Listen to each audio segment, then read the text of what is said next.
بسم اللہ الرحمن الرحیم الف لام میم را تلک آیات الكتاب والذی انزل الیک من ربک الحق ولكن اکثر الناس لا یؤمنون۔ شروع اللہ تعالیٰ کے نام سے جو بڑا مہربان نہایت رحم کرنے والا ہے۔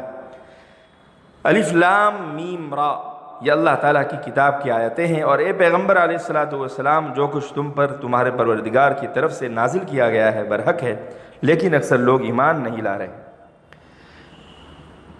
یہاں سے سورہ رعد کی شروعات ہو رہی ہے۔ اس کا پہلا ٹکڑا الف لام میم را، یہ حروف مقطعات ہے، اور حروف مقطعات کے بارے میں ہم نے پڑھ لیا ہے کہ اس کا صحیح مطلب اللہ تعالیٰ کے سوا کوئی نہیں جانتا۔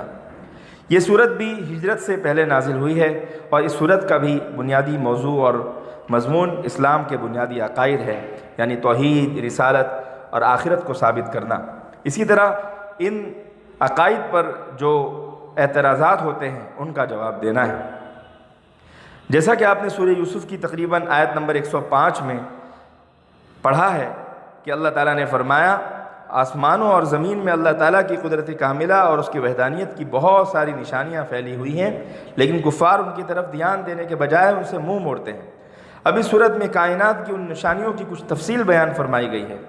وہ ساری نشانیاں پکار کر کہہ رہی ہے کہ جس قادر مطلق نے اس کائنات کا یہ محیر العقول نظام بنایا ہے، اسے اپنی خدائی قائم کرنے کے لیے کسی بھی مددگار یا کسی بھی شریک کی ہرگز ضرورت نہیں۔ اگر انصاف کے ساتھ غور کیا جائے تو اس کائنات کا ہر ذرہ اللہ تعالیٰ کی توحید کی گواہی دیتا ہے، اور ساتھ اس بات کی بھی گواہی دیتا ہے کہ یہ سارا نظام اس نے بے مقصد اور بیکار پیدا نہیں کیا۔ یقیناً اس کا کوئی نہ کوئی مقصد ہے، اور وہ مقصد یہی ہے کہ اس دنیاوی زندگی میں کیے ہوئے ہر کام کا کسی دن حساب ہو، اور جس دن حساب ہو اس دن نیکیوں کا انعام اور برائیوں کی سزا دی جائے۔ اس سے خود بخود آخرت کا عقیدہ ثابت ہو جاتا ہے۔ پھر نیکی اور برائی کا تعین کرنے کے لیے ضروری ہے کہ اللہ تعالیٰ کی طرف سے واضح ہدایات بندوں کو دی جائیں۔ ان ہدایات کا ذریعہ اللہ تعالیٰ کے پیغمبر علیہ السلام ہیں، جو وحی کے ذریعے اللہ تعالیٰ کے احکامات معلوم کر کے دنیا والوں تک پہنچاتے ہیں۔ لہذا اسی سے رسالت کا عقیدہ بھی ثابت ہو گیا کہ اللہ تعالیٰ کی طرف سے ان کے اوپر پیغامات نازل کیے جاتے ہیں، اور واحد رسول اللہ صلی اللہ تعالیٰ علیہ وسلم اور انبیاء اکرام علیہ السلام ذریعہ ہے لوگوں تک اللہ تعالیٰ کی بات کے پہنچانے کا۔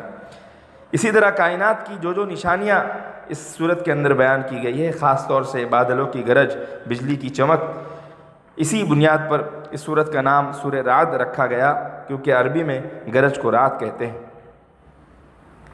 اس صورت کی جو پہلی آیت ہے اس کے اندر اللہ تعالیٰ نے ارشاد فرمایا کہ جو کچھ اس صورت میں پڑھا جانے والا ہے وہ عظیم الشان کتاب کی آیتیں ہیں۔ یہ کتاب جو